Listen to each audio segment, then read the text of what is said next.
Everyone welcome back to my new vlog. ಎಲ್ಲರೂ ಹೇಗಿದ್ದೀರಾ? I hope ನೀವೆಲ್ಲರೂ ತುಂಬಾ ಚೆನ್ನಾಗಿದ್ದೀರಾ ಅಂತ ಭಾವಿಸ್ತೀನಿ. ಇವತ್ತು ಸಂಜೆ ಮೇಲೆ ವ್ಲಾಗ್ನ ಶುರು ಮಾಡ್ಕೊಂಡಿದ್ದೀನಿ. ಈ ನಡುವೆ ಎಲ್ಲ ಬರೀ ಫಂಕ್ಷನ್ ಅಟೆಂಡ್ ಮಾಡಿ ಸಾಕಾಗೋಗ್ಬಿಟ್ಟಿದೆ. ಇವಾಗ್ಲೂ 2 ಮದುವೆ ಇದೆ, ಮುಗಿಸ್ಕೊಂಡು ಬರಬೇಕು. ನಂದೀಶ್ವರು ನನಗೂ ಹೋಗಿ ಅಂದೆ, ಇಲ್ಲ ಬಾ ಒಬ್ಬನೇ ಹೋಗಬೇಕು, ಬಾ ಇಲ್ಲ ಹೋಗಿ ಬರೋಣ, ಇಬ್ಬರು ಜೊತೆಲಿ ಹೋಗುವಂಥದ್ದೇ ಫಂಕ್ಷನ್ ಇರೋದು, ಬಾ ಅಂಥೇಳಿ ಕರ್ಕೊಂಡು ಹೋಗ್ತಾ ಇದ್ದಾರೆ. ನನಗೆ ಸ್ಯಾರಿ ಹಾಕ್ಕೊಳಕ್ಕೆ ನಿಜ ಇಷ್ಟನೂ ಇರಲಿಲ್ಲ, ಮತ್ತು ರೆಡಿ ಆಗೋದಕ್ಕೂ ಅಷ್ಟೊಂದು ಮೂಡಲಿಲ್ಲ. ಹಾಗಾಗಿ ಹಿಂಗೆ ಸಾಕು ಅಂಥೇಳಿ ಸಿಂಪಲ್ಲಾಗೇ ಒಂದು ಡ್ರೆಸ್ ಹಾಕ್ಕೊಂಡು ರೆಡಿಯಾಗಿದ್ದೀನಿ. ಇವಾಗ ಹೊರಡಬೇಕು. ಎಷ್ಟು ಸೆಕೆ ಅಂದರೆ ಯಪ್ಪ, ಯಾವ ಫಂಕ್ಷನು ಬೇಡ ಏನು ಬೇಡ ಅನ್ನೋಷ್ಟು ಬೇಜಾರಾಗ್ತಾಯಿದೆ. ಅಷ್ಟೊಂದು ಸೆಕೆ. ಯಾಕೋ ಮುಖ ಎಲ್ಲ ಜಾಸ್ತಿ ಪಿಂಪಲ್ ಆದಂಗಾಗಿ ತುಂಬ ನೆವೆ ಆಗ್ತಾಯಿದೆ. ಅದು ಸ್ವಲ್ಪ ಹಿಂಗಂತ ಕೈಕೊಂಡ್ರೂ ಸಾಕು ಹಂಗೆ ಗಂದೆ ಆಗುತ್ತಲ್ಲ, ಏನಾದರೂ ಕಚ್ಚಿದ್ರೆ ಆ ರೀತಿ ಆಗ್ತಾಯಿದೆ. ರೀ ಕೀ ತೊಗೊಂಡ್ರಾ? ಹಾಂ, ಇವಾಗ ಹೊರಡಬೇಕು. ಈ ಬೇಸಿಗೆಗೂ ಈ ಫಂಕ್ಷನ್ನು ನೆನೆಸ್ಕೊಂಡ್ರೆ ಅಪ್ಪ ಏನೂ ಬೇಡ ಅಂತ ಅನಿಸುತ್ತೆ. ಆದರೂ ಅವ್ರು ಬರ್ತಾರಲ್ವ, ನಾವು ಹೋಗಲೇಬೇಕು, ಏನು ಮಾಡೋದಕ್ಕಾಗಲ್ಲ. ರಕ್ಷಿ ಬಂದ ಅಮ್ಮನ ಮನೇಲಿ ಇರಲ್ಲ ಅಂತ ಮತ್ತೆ ನೋಡಿದ್ರೆ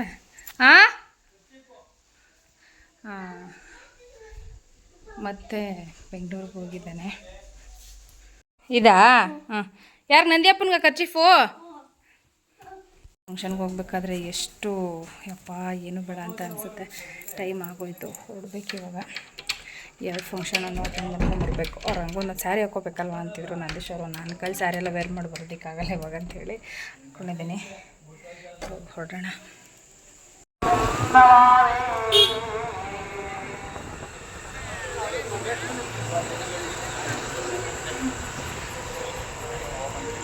ಇವಾಗ ಚೌಟ್ರಿ ಹತ್ರ ಬಂದು 2 ಫಂಕ್ಷನ್ ಇತ್ತು. ಹಾಗಾಗಿ ನಾವೇನು ಮಾಡಿದ್ವಿ ಅಂದರೆ, ಈ ಕಡೆ ಫಸ್ಟು ಮಾಗಡಿ ಫಂಕ್ಷನ್ ಮುಗಿಸ್ಕೊಂಬಿಡೋಣ, ಆಮೇಲೆ ಅಲ್ಲಿ ಹೋಗೋಣ. ಹೆಂಗೂ ನಾವು ಅಕಸ್ಮಾತ್ ಏನಾದರೂ ಮಳೆ ಗಿಳೆ ಬಂದರೆ ಬೇಗ ಹೋಗೋದಕ್ಕೆ ಸರಿ ಹೋಗುತ್ತೆ ಅಂತ ಹೇಳಿಬಿಟ್ಟು ಫಸ್ಟು ಮಾಗಡಿಗೆ ಬಂದ್ವಿ. ಎಲ್ಲರೂ ತುಂಬ ಚೆನ್ನಾಗಿ ರೆಡಿಯಾಗಿದ್ದರು. ತುಂಬ ಬೇಕಾದವರು ಇವರು ನಮಗೆ.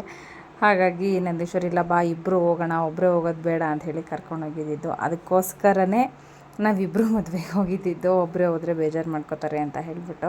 ಹುಡುಗ ಹುಡುಗಿ ಇಬ್ಬರು ತುಂಬ ಚೆನ್ನಾಗಿ ರೆಡಿಯಾಗಿದ್ದರು. ಕೆಲವೊಬ್ರು ಗುಂಡಕ್ಕಿದ್ರೂ ಒಂಥರ ರೆಡಿಯಾದಾಗ ತುಂಬ ಚೆನ್ನಾಗಿ ಕಾಣಿಸ್ತಾರೆ. ಹುಡುಗ ಮತ್ತು ಹುಡುಗಿ ಇಬ್ಬರು ಪೇರು ತುಂಬ ಚೆನ್ನಾಗಿತ್ತು. ಅಲ್ಲಿಂದ ನಾವು ಇನ್ನೂ ಒಂದು ಫಂಕ್ಷನ್ಗೆ ಹೋಗಿದ್ವಲ್ಲ, ಅದು ಈ ಹುಡುಗ ಹುಡುಗಿ ಇಬ್ಬರೂ ಒಬ್ರಿಗಿಂತ ಒಬ್ಬರು ಚೆನ್ನಾಗಿದ್ದರು. ನಾವು ಅಲ್ಲಿ ಫಂಕ್ಷನಲ್ಲಿ ಊಟ ಮಾಡಿರಲಿಲ್ಲ, ಇಲ್ಲಿ ಬಂದು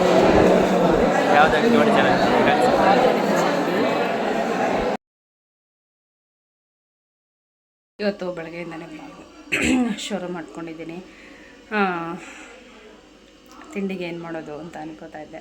ಸಿಂಪಲ್ಲಾಗಿ ಅವಲಕ್ಕಿ ಉಪ್ಪಿಟ್ಟು ಮಾಡೋಣ ಅಂತ ಹೇಳಿ ಮಾಡಿದ್ದೀನಿ. ಅವಲಕ್ಕಿ ಚಿತ್ರಾನ್ನ, ಉಪ್ಪಿಟ್ಟು ಏನಾದರೂ ಅನ್ಕೋಬೋದು, ಅದನ್ನೇ ಮಾಡಿದ್ದೀನಿ. ಸ್ವಲ್ಪ ಅವಲಕ್ಕಿ ಮೊಸರನ್ನನೂ ಮಾಡಿದ್ದೀನಿ, ಅದು ಚೆನ್ನಾಗಿರುತ್ತೆ ಟೇಸ್ಟು. ನಂದೀಶ್ವರ ಅದಕ್ಕೆ ಹೇಳ್ತಾಯಿದ್ರು, ಬೆಳಗ್ಗೆ ಅವಲಕ್ಕಿ ಮೊಸರನ್ನ ಕೊಟ್ಟಿದ್ಯಲ್ಲ ಅಂತ ಹೇಳ್ಬಿಟ್ಟು. ಒಂದೇ ಸ್ವಲ್ಪ ಮಾಡಿದ್ದೀನಿ. ಬಿಸಿಲು ಅಲ್ವಾ ತುಂಬ, ಹಾಗಾಗಿ ಮತ್ತೆ ಬರೀ ಫಂಕ್ಷನನ್ನೇ ಅಟೆಂಡ್ ಮಾಡಿ ಫಂಕ್ಷನ್ ಫುಡ್ಡೇ ತಿಂತಾ ಇರ್ತೀವಿ. ಹಾಗಾಗಿ ಸಿಂಪಲ್ಲಾಗಿರಲಿ ಅಂತ ಹೇಳಿ ಇವತ್ತು ಅವಲಕ್ಕಿ ಉಪ್ಪಿಟ್ಟನ್ನ ಮಾಡಿದ್ದೀನಿ. ತಿಂಡಿ ತಿನ್ನಬೇಕು. ತಿಂಡಿ ತಿಂದು ಆಮೇಲೆ ರೆಡಿಯಾಗಿ, ಇವತ್ತು ಮೊನ್ನೆ ಮದುವೆ ಆಯ್ತಲ್ಲ, ಅವ್ರದ್ದು ತಿರ್ಗನ್ಸಿದೆ, ಅಲ್ಲಿಗೆ ಹೋಗಬೇಕು. ಅದಕ್ಕೆ ಹೇಳ್ತಾಯಿದ್ರು ನಂದೀಶ್ವರು, ಬರೀ ಫಂಕ್ಷನ್ ಅಟೆಂಡ್ ಮಾಡಿನೇ ಸಾಕಾಗಿದೆ ಕಣಿ ಅಂತ ಹೇಳ್ಬಿಟ್ಟು. ಏನು ಮಾಡೋಕ್ಕಾಗಲ್ಲ, ಈ ಟೈಮ್ ಬಂದರೆ ಫಂಕ್ಷನ್ಗೆ ಹೋಗೋದೇ ಒಂಥರ ಇದು. ಹೋಗ್ಬೋದು, ಹೋಗೋದಕ್ಕೆ ಒಂಥರ ಖುಷಿ, ಆದರೆ ರೆಡಿಯಾಗಿ ಹೋಗ್ಬೇಕಲ್ಲ, ಅದಂತೂ ಈ ಬಿಸಿಲಲ್ಲಿ ತುಂಬ ಸೆಕೆ. ಸೀರೆನೆಲ್ಲ ಕ್ಯಾರಿ ಮಾಡಿ ಬರೋದು ತುಂಬ ಕಷ್ಟ, ರಿಸ್ಕಿ ಕೆಲಸ ಅಂತಲೇ ಹೇಳ್ಬೋದು. ನನಗೆ ಚೋರು ತಿಂಡಿ ಹಾಕ್ಕೊಟ್ಟೆ, ತಿಂಡಿ ಮಾಡ್ತಾಯಿದ್ದಾರೆ. ಇವಾಗ ನಾನು ತಿಂಡಿನ ತಿನ್ನಬೇಕು. ತಿಂಡಿ ತಿಂದು ಫ್ರೆಶಪ್ ಆಗಿ ರೆಡಿ ಆಗಬೇಕು. ನನ್ನ ತಿಂಡಿ ಪ್ಲೇಟು ರೆಡಿಯಾಗಿದೆ ನೋಡಿ. ಫಂಕ್ಷನಲ್ಲಿ ಅದು ಇದು ತಿಂತಾನೆ ಇರ್ತೀವಲ್ವ, ಹಾಗಾಗಿ ಸಿಂಪಲ್ಲಾಗಿರಲಿ ಅಂತ ಹೇಳಿ ನಾನು ಈ ತಿಂಡಿನ ಮಾಡಿದ್ದೀನಿ. ಫೈನಲಾಗಿ ರೆಡಿಯಾಗಿದ್ದಾಯಿತು. ಇವಾಗ್ಲೂ ಏನಪ್ಪ ಅಂದರೆ ಸ್ಯಾರಿ ಹಾಕ್ಕೊಳ್ಳೋಣ ಅಂತ ಫಸ್ಟ್ ಅಂದ್ಕೊಂಡೆ, ಆಮೇಲೆ ಆಗಲಿಲ್ಲ ಸ್ಯಾರಿ ಅದಕ್ಕೆ ಸ್ಯಾರಿ ಬೇಡ ಅಂಥೇಳಿ ಮತ್ತೆ ಡ್ರೆಸ್ನೇ ಹಾಕ್ಕೊಂಡೆ. ಈ ಶೆಕೆಯಲ್ಲಿ ಸ್ಯಾರಿನ ಕ್ಯಾರಿ ಮಾಡೋದು ತುಂಬ ಕಷ್ಟ, ಹಾಗಾಗಿ ಡ್ರೆಸ್ ಅಂದರೆ ಒಂಥರ ಕಂಫರ್ಟಬಲ್ ಆಗಿರುತ್ತೆ. ಹಾಗಾಗಿ ಡ್ರೆಸ್ನೇ ವೇರ್ ಮಾಡಿದ್ದೀನಿ. ಬೇರೆ ಏನು ಇಯರಿಂಗಲ್ಲೇನು ಚೇಂಜ್ ಮಾಡಿಲ್ಲ, ಸಿಂಪಲಾಗಿ ರೆಡಿಯಾಗಿದ್ದೀನಿ ಸಾಕು. ಬರೀ ನಿರ್ವಿ ಅಲ್ವಾ, ಹಾಗಾಗಿ ನೀಟಾಗಿ ಒಂದು ಬನಾನ ಕ್ಲಿಪ್ ಹಾಕ್ಕೊಂಡು ಮಲ್ಲಿಗೆ ಹೂವು ಮುಡ್ಕೊಂಡಿದ್ದೀನಿ. ಅದು ಹೋಗೋಷ್ಟರಲ್ಲಿ ಏನಾಗುತ್ತೋ ಗೊತ್ತಿಲ್ಲ ರೀ. ನಂದೀಶ್ ಅವ್ರು ಆಲ್ರೆಡಿ ಗಾಡಿ ತೆಗಿಯೋದಕ್ಕೆ ಹೋಗಿದ್ದಾರೆ. ಇವಾಗ ನಾನು ಹೊರಡಬೇಕು. ಇದೊಂಥರ ನಮಗೆಲ್ಲರಿಗೂ ತುಂಬ ಇದಾಗಿರುವಂಥ ಮದುವೆಯಿಂದನೂ ಅಷ್ಟೇ ತುಂಬ ವೆಯ್ಟ್ ಮಾಡ್ತಾಯಿದ್ವಿ. ಈ ಅಣ್ಣಾರ ಮದುವೆ ಯಾವಾಗ ಆಗುತ್ತೆ ಏನು ಅಂತ ಹೇಳ್ಬಿಟ್ಟು ಫೈನಲಾಗಿ ಮದುವೆನೂ ಆಗಾಯಿತು, ಎಂಗೇಜ್ಮೆಂಟು ಆಗಾಯಿತು. ಇವತ್ತು ಲಾಸ್ಟ್ ಫಂಕ್ಷನ್ನು ನಿರ್ವಿ ಆದರೆ ಮುಗೀತು. ಒಂಥರ ನಮ್ಮ ಫ್ಯಾಮಿಲಿ ಫಂಕ್ಷನ್ ಇದ್ದಂಗೆ ನೆನೆ ಈ ಫಂಕ್ಷನ್. ಹಾಗಾಗಿ ನಾವು ಯಾವುದನ್ನು ಮಿಸ್ ಮಾಡಿಲ್ಲ, ಎಲ್ಲ ಇದನ್ನು ಅಟೆಂಡ್ ಮಾಡಿದ್ದೀವಿ. ಇವಾಗ ಹೊರಡೋಣ. ನೀನು ಬ್ರೇಕ್ ಹಿಡಿದ್ರು ಹೋಗುತ್ತೆ ರೀ, ರೋಡಲ್ಲಿ ಬ್ರೇಕ್ ಹಿಡಿಲ್ಲ ಆದರೂ ಗಾಡಿ ಹೋಗ್ತಾನೆ ಇರ್ತದೆ. ಅಷ್ಟೊಂದು ಡೌನ್ ಅದೇ ಇಲ್ಲಿ ಏನ್ರಿ. ಅಷ್ಟುದ್ದ ಮೇಕೆ ತರಬೇಕಾ ನೀವು? ಆಯಿತು, ಅಷ್ಟುದ್ದ ಆಗಲ್ವ ಮೇಕೆ? ಚೆನ್ನಾಗತ್ತೆ ವೆದರ್.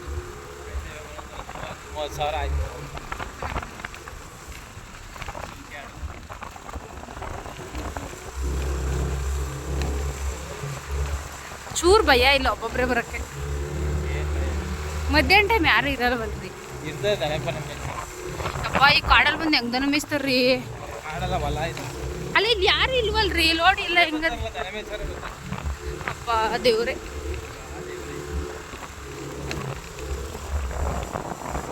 ನಾನಾಗಿರೋ ನಿಜ ಗೊತ್ತಾಗ್ಲಿಲ್ಲ ರೀ.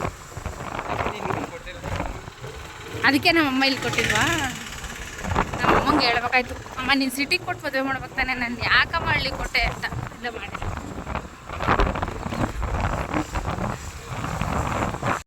ನೋಡಿ. ನಾವಿವಾಗ ಬಂದ್ವಿ. ಫಂಕ್ಷನ್ ಎಲ್ಲ ಆಗ್ತಾಯಿದ್ವಿ ಅಲ್ಲಿ. ಫಸ್ಟ್ ಅಂದ್ಕೊಂಡಿದ್ದೇನಂತ ಅಂದರೆ ಮನೆ ಹತ್ರ ಇರಬೇಕು ಅಂಥೇಳಿ ನಾವು ಅಲ್ಲೇ ಹೋಗ್ತಾಯಿದ್ವಿ. ಆಮೇಲೆ ಮನೆ ಹತ್ರ ಅಲ್ಲ, ಇಲ್ಲೊಂದು ದೇವಸ್ಥಾನ ಹತ್ರ ಫಂಕ್ಷನ್ ಮಾಡ್ತಾಯಿರೋದು ಅಂತ ಹೇಳಿದ್ರು. ಆಮೇಲೆ ನಾವು ಅಲ್ಲಿಂದ ಮತ್ತೆ ರಿಟರ್ನು ಇಲ್ಲಿ ಬಂದ್ವಿ. ಪ್ಲೇಸ್ ಅಂತ ತುಂಬ ಚೆನ್ನಾಗಿತ್ತು. ಎಲ್ಲೆಲ್ಲೋ ಫೋಟೋಶೂಟ್ ಮಾಡಿಸ್ತೀವಿ, ಈ ಥರ ಜಾಗದಲ್ಲಿ ಫೋಟೋಶೂಟ್ ಮಾಡಿಸಿದ್ರೆ ಸಖತ್ತಾಗಿ ಬರುತ್ತೆ. ತುಂಬ ಟ್ರೆಡಿಷ್ನಲ್ಲಾಗಿ ಮಾಡಿಸ್ತೀವಿ ಅನ್ನೋರಿಗೆ ಮಾಡಿಸಿರುವಂಥ ಜಾಗ ಅಂತಲೇ ಹೇಳ್ಬೋದು. ತುಂಬ ಅಂದರೆ ತುಂಬ ಚೆನ್ನಾಗಿತ್ತು. ನಾನು ನಿಮ್ಗೆ ಆಮೇಲೆ ತೋರಿಸ್ತೀನಿ. ಇದೇ ವ್ಲಾಗ್ನ ಕಂಟಿನ್ಯೂ ಆಗಿ ನೋಡ್ತಾರೆ, ಎಲ್ಲೂ ಸ್ಕಿಪ್ ಮಾಡ್ದೇನೆ. ಲಾಸ್ಟಲ್ಲಿ ನಾನು ನಿಮಗೆ ತೋರಿಸ್ತೀನಿ. ಬಂದಿದ ತಕ್ಷಣ ಒಂದು ಸ್ವಲ್ಪ ಹೊತ್ತು ವೆಯ್ಟ್ ಮಾಡಿದ್ವಿ. ಆಮೇಲೆ ಹೆಣ್ಣು ಗಂಡನ ಕೂರಿಸಿ ಶಾಸ್ತ್ರನ ಶುರು ಮಾಡಿದ್ರು. ನಾವು ಹೋದಾಗ ಇನ್ನೂ ಏನು ಶುರು ಮಾಡಿರಲಿಲ್ಲ, ಆಮೇಲೆ ಶುರು ಮಾಡಿದ್ರು. ಎಲ್ಲರೂ ಬರೋವರೆಗೂ ವೆಯ್ಟ್ ಮಾಡಿ ಆಮೇಲೆ ಸ್ಟಾರ್ಟ್ ಮಾಡಿದ್ರು.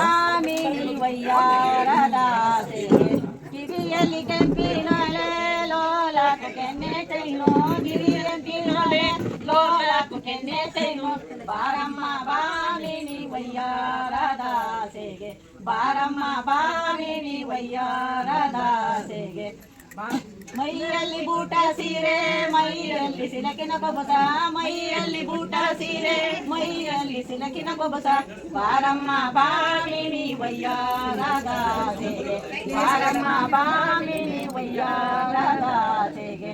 ಕಾಲಲ್ಲಿ ಕಾಲಂಗೆ ಕಾಲಲ್ಲಿ ಮುತ್ತಿನ ಚೈನೋ, ಕಾಲಲ್ಲಿ ಕಾಲಂಗೆ ಕಾಲಲ್ಲಿ ಮುತ್ತಿನ ಚೈನೋ, ಬಾರಮ್ಮ ಬಾಮಿನಿ ವಯ್ಯಾರದ ಬಾರಮ್ಮ ಬಾಮಿನಿ ವಯ್ಯಾರದ ಸೇಗೆ.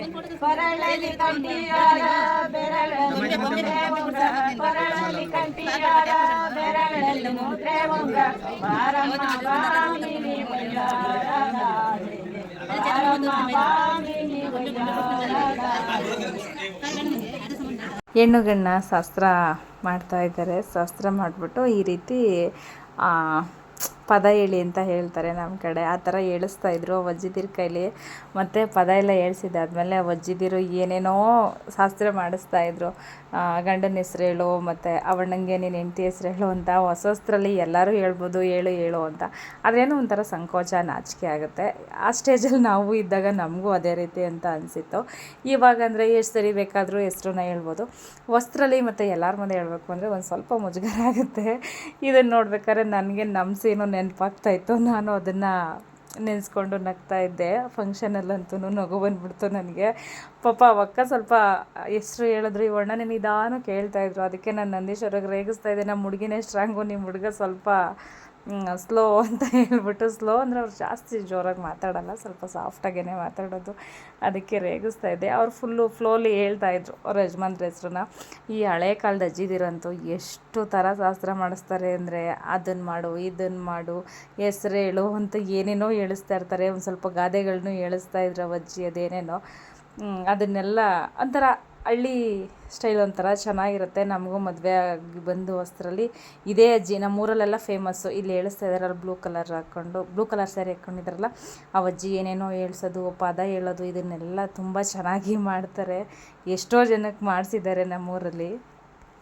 ಪಾಪ ಈ ಅಣ್ಣನಿಗಂತೂ ಇಲ್ಲ ಅಂದರೆ ಈ ಗಂಡು ಮಕ್ಕಳೆಲ್ಲ ಒಂದು ಸರಿ ಕಾಮಿಡಿ ಮಾಡೋದು, ಇಲ್ಲ ಅಂದರೆ ಈ ಅಜ್ಜಿದಿರೆಲ್ಲ ಹೋಗೊಂದು ಸರಿ ಕಾಮಿಡಿ ಮಾಡೋದು, ಈ ಥರ ಮಾಡ್ತಾನೆ ಇದ್ರು. ಮದುವೆ ಫಿಕ್ಸ್ ಆದಾಗಿಂದ ಅಷ್ಟೇನೇ ಪಾಪ ಎಷ್ಟಾಗುತ್ತೋ ಅಷ್ಟೆಲ್ಲ ಈ ಅಣ್ಣಂಗೆ ಕಾಲು ಎಳೆದ್ಬಿಟ್ಟಿದ್ದಾರೆ. ನೆಕ್ಸ್ಟ್ ಟೈಮ್ ಕಾಲು ಎಳೆದಿರೋರ್ಗೂ ಟೈಮ್ ಬರುತ್ತೆ, ಈ ಅಣ್ಣ ಕಾಲು ಎಳಿತಾರೆ, ಅವಾಗ ರಿಟರ್ನ್ ತೊಗೋತಾರೆ ಅಂತ ಅಂದ್ಕೊಂಡಿದ್ದೀನಿ ನಾನು.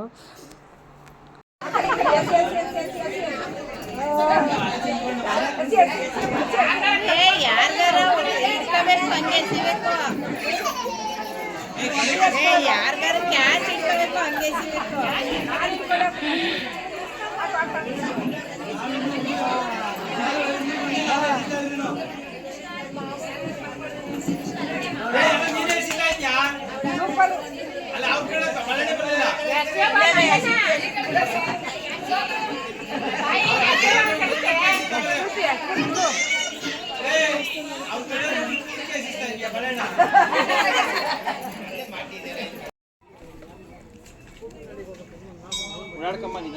ಪೂಜಾರಪ್ಪರೆಲ್ಲ ಇದೆ ಕೆಲಸ ಮಾಡ್ತಾರೆ.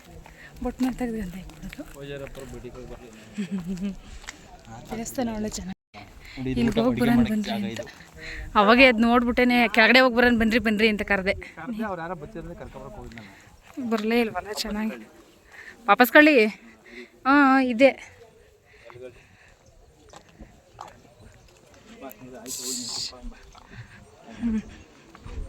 ಏನೊಂದು ದೊಡ್ಡ ಫಂಕ್ಷನ್ನೇ ಮಾಡ್ಬೋದು ಕಣ್ರಿ.